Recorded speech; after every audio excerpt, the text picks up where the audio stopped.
Ang mga aralin sa video na ito ay una, talasalitaan. Tukuyin natin ang kahulugan ng mga piling salita na ginamit sa kabanata. Ikalawa, buod ng kabanata 4 hanggang kabanata 6 ng obra maestrang akda na Ibong Adarna. Ikatlo, mga mahalagang tanong pagsusuri at gabay na sagot ukol sa akda.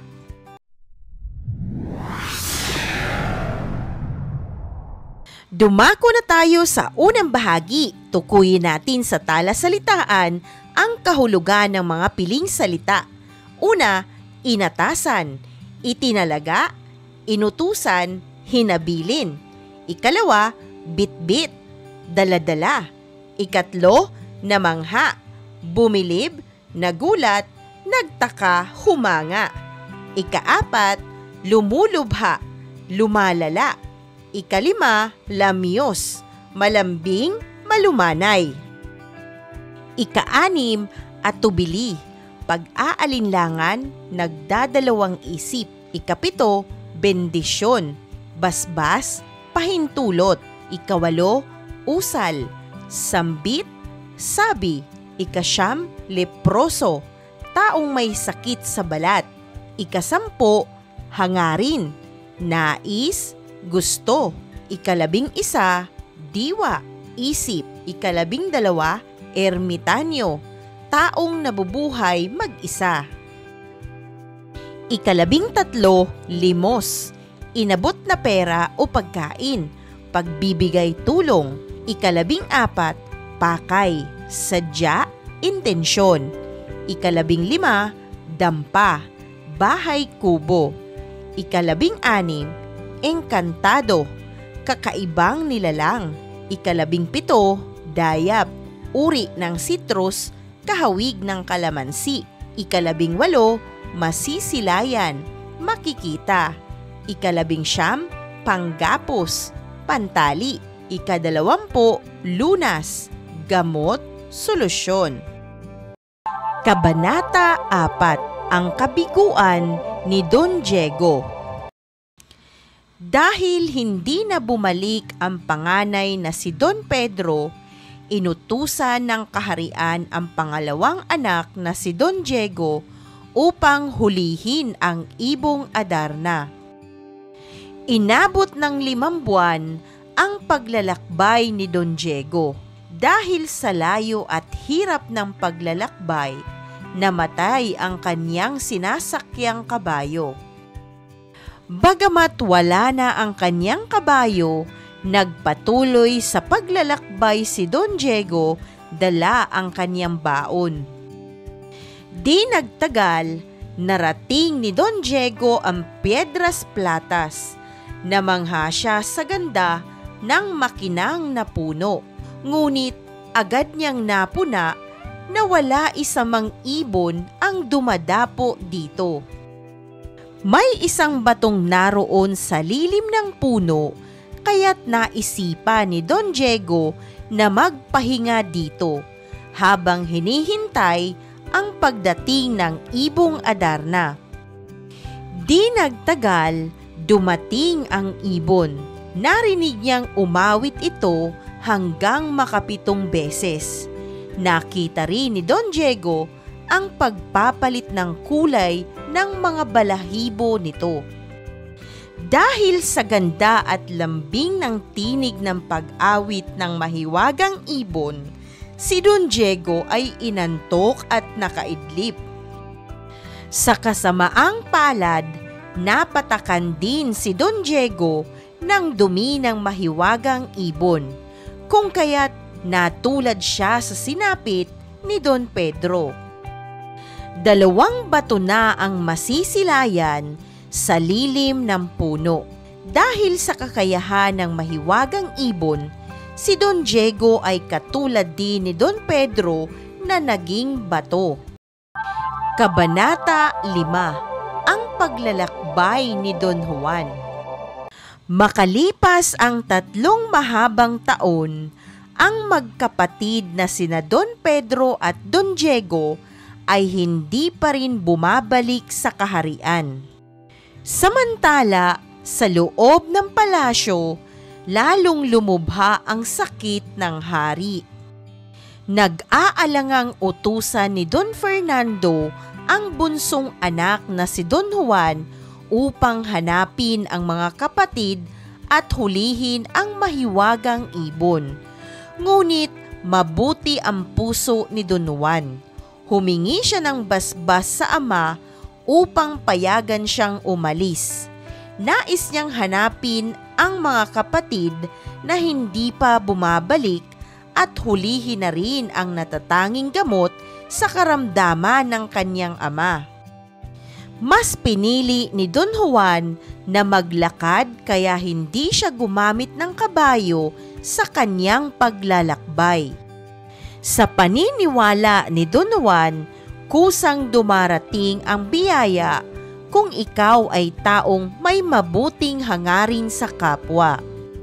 Bit-bit ang baong tinapay ni Don Juan, siya ay nagpatuloy sa paglalakbay.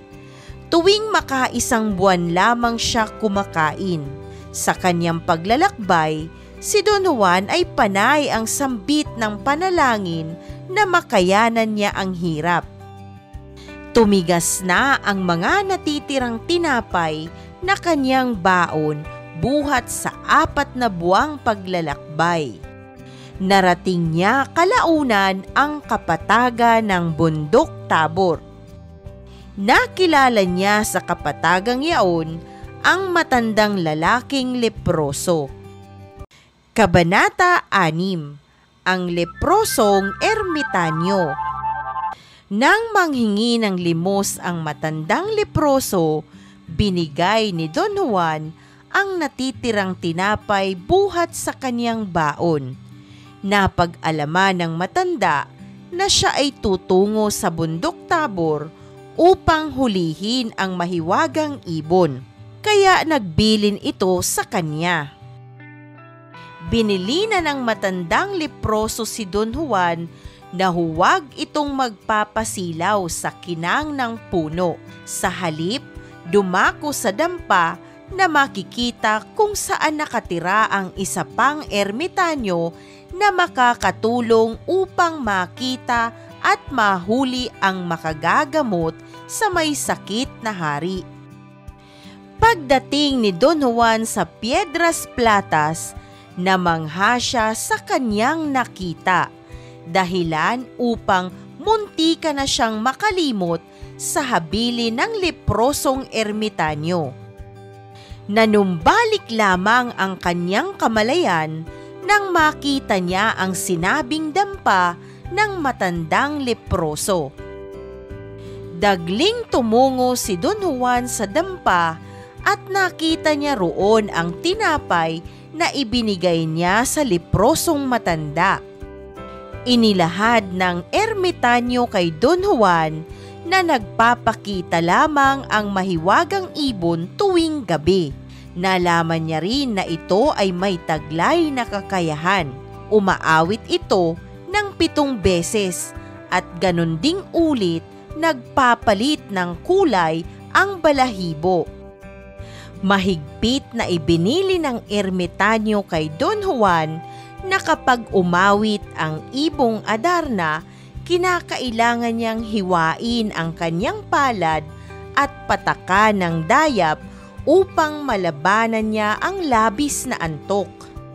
Ibinigay din ng ermitanyo kay Don Juan ang gintong sintas upang magamit niyang panggapos sa ibon at tuluyan itong mahuli. Iyong napakinggan ang Kabanata 4 hanggang Kabanata 6 ng Ibong Adarna. Dumako tayo sa mga mahalagang tanong, pagsusuri at gabay na sagot ukol sa kabanata. Unang tanong, ano ang dahilan bakit hindi nakabalik sina Don Pedro at Don Diego? Narito ang maaari mong maging gabay na sagot. Bagamat nagtagumpay na marating ng magkapatid na sina Don Pedro at Don Diego ang bundok ng Piedras Platas kung saan namamalagi ang Ibong Adarna, hindi sila nagtagumpay na maiuwi ang lunas sa kanilang may sakit na ama. At sa kasawiang palad, naging bato silang dalawa dahil sa dumi ng ibong Adarna na pumatak sa kanila habang sila'y nakatulog sa ilalim ng mahiwagang puno.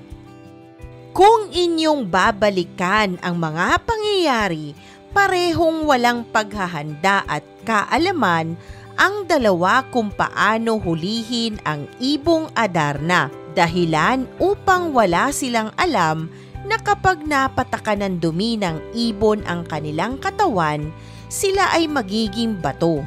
Wala rin silang alam na kapag kumanta na ang ibong Adarna, ay makakatulog sila sa lilim ng punong kahoy.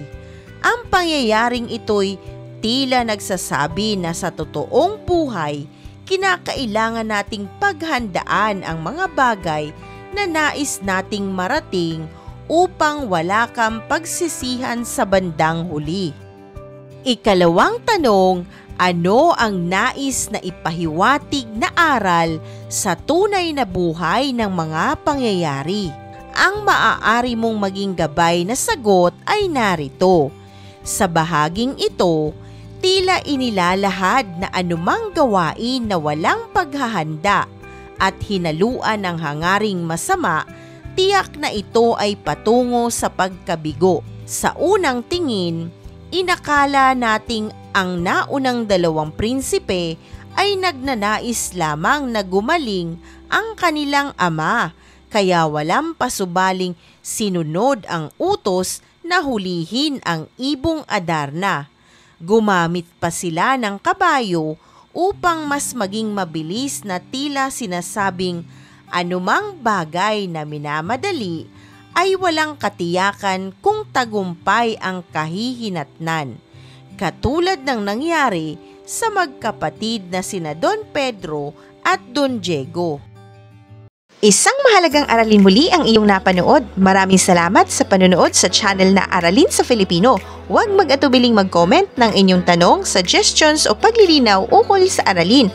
Munting kahilingan sa iyong kaibigan, paki-like, share and subscribe para updated ka sa mga susunod pang bagong video ng Aralin mo sa Filipino.